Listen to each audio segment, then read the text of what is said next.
Shri Venkateswara gold తాకట్టులో ఉన్న మీ బంగారాన్ని విడిపించి కొనబడును.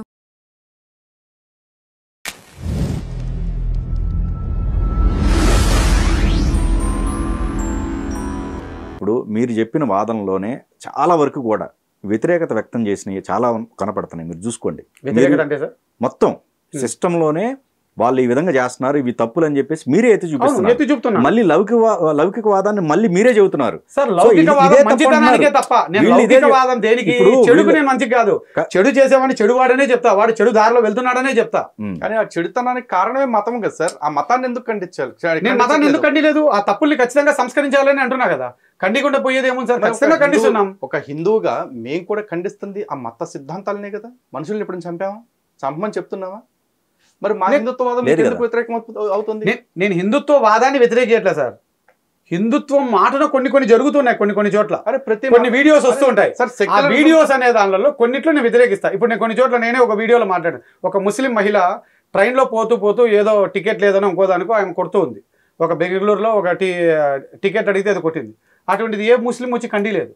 ఆ అమ్మాయికి ఫత్వా జారీ చేయాలి కదా. మళ్ళీ ఆ అమ్మాయి చేసింది తప్పు కదా. మళ్ళీ దాని మీద ముస్లిం పెద్దలు కానీ ముస్లిం సంఘాలు కానీ ఎందుకు దాని మీద మాట్లాడలే? నేను అటువంటి వాటిని వ్యతిరేకిస్తా. ఏ ముస్లిం అయితే నువ్వు ఈ దేశంలో భాగం, నువ్వు నివసించేదానికి ఉండవు, నువ్వు భాగం కూడా కాదు. Because you are not a tax payer. ముస్లిం ఈ దేశంలో భాగం కానే కాదు. ఎందుకంటే they are not paying tax to the government. ఈయన ట్యాక్స్ పేయర్ అంటే వ్యాపారం అన్నా చేయి, ఇన్కమ్ ట్యాక్స్ అన్నా కట్టు. ఈ రెండూ లేనప్పుడు నువ్వు ఎట్లయితావు? నువ్వు కానే కావు. వాళ్ళకి రైట్ ఉండదు. కాకపోతే ప్రభుత్వాలు ఇస్తూ ఉన్నాయి, అది మన తప్పు. మత మార్పిడి పైన మీ అభిప్రాయం ఏంటి? నేను చెప్పాను సార్ స్టార్టింగ్లోనే, హిందూ ధర్మంలో మతంలో ఇప్పుడు ఈ మతం నాకు హిందూ ధర్మం నాకేం ఇవ్వట్లేదు.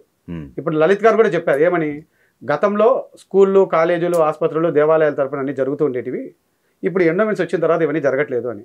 నేను దాన్ని 100% అంగీకరిస్తాను. నేను అదే జరగాలని కోరుకుంటా. నాకు ఈ దేవాలయాలు ప్రజాపాలనలోకి రావాలి. ఎండోమెంట్స్ డిపార్ట్మెంట్ ఎన్నికలు జరపాలే తప్ప వాళ్ళ చేతిలో అధికారాలు ఉండకూడదు. ఆ ఎన్నికలు జరిపేదానికి విధి విధానాల రూపకల్పననే మన ధ్యేయం కావాలి. అంటే హిందూ సంపద, దేవాలయాల్లో ఉన్న సంపద ప్రజల్లోకి రావాలి, ప్రజలకు ఉపయోగంలోకి రావాలి, వాళ్ళకు ఉపాధి. ఇప్పుడు దేవాలయాల్లో ఎట్లుందంటే సార్, కొన్ని వర్గాల ఆధీనంలోనే ఉన్నాయి సార్ భూములు.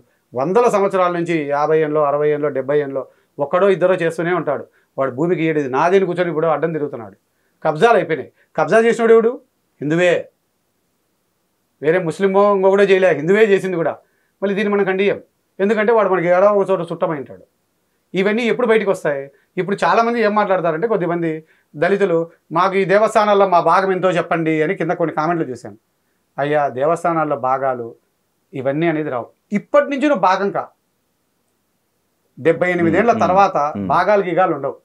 నువ్వు ఈరోజు ఈ దేవస్థానంలో సభ్యుడిగా ఉండాలనుకున్న ప్రతి ఒక్కడు 100, 200, 300, 1000, 500 అనేది ఒక అమౌంట్ ఫిక్స్ చేసుకొని ప్రతి నెల మనం డబ్బు కడతాం. ఈ డబ్బుకు ఎన్నిక జరుపుకుందాం. ఆడ మొగ ప్రతి కులం నుంచి వస్తారు. ఈ కులం నుంచి వస్తారు, ఆ కులం నుంచి వస్తారు.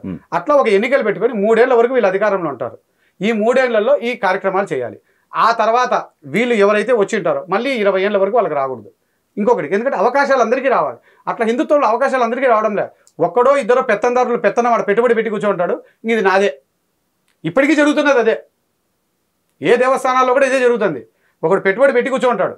దీనికి కూడా నేను కొట్లాడేది నా కులమే దీనికి పెద్ద ఇబ్బంది. మేము ఆర్యవైశ్యులం అని చెప్తాం. మా గుళ్ళల్లో ఏ హిందువులకి మేము హక్కు ఇయ్యం. మా కన్యకాపరమేశ్వర దేవస్థానంలో ఏ గుళ్ళకి హక్కు ఉండదు. కానీ మేము అన్ని గుళ్ళ కాడ పోయి మేమే పెత్తనం చెలాయిస్తాం. నేను నా గుళ్ళోనే కొట్లాడుతున్నా. ఒరే, మన కన్యకాపరమేశ్వరి దేవత ఒక్కటే ఉంటే అది మినహాయింపు ఉంది. మళ్ళీ మన పక్కన శివుడు ఉన్నాడు, ఆ పక్కన మిగతా దేవుళ్ళు అందరూ ఉన్నారు. మళ్ళీ అది హిందూ దేవస్థానం కావాలి కదా, అది ఎండోమెంట్స్లోకి రావాలి కదా. ఎందుకు ఎండోమెంట్స్లోకి పోలేదు అంటే, ఈ నా కొడుకు మనకు శెట్టి గారికి ద్రోహి అంటాడు.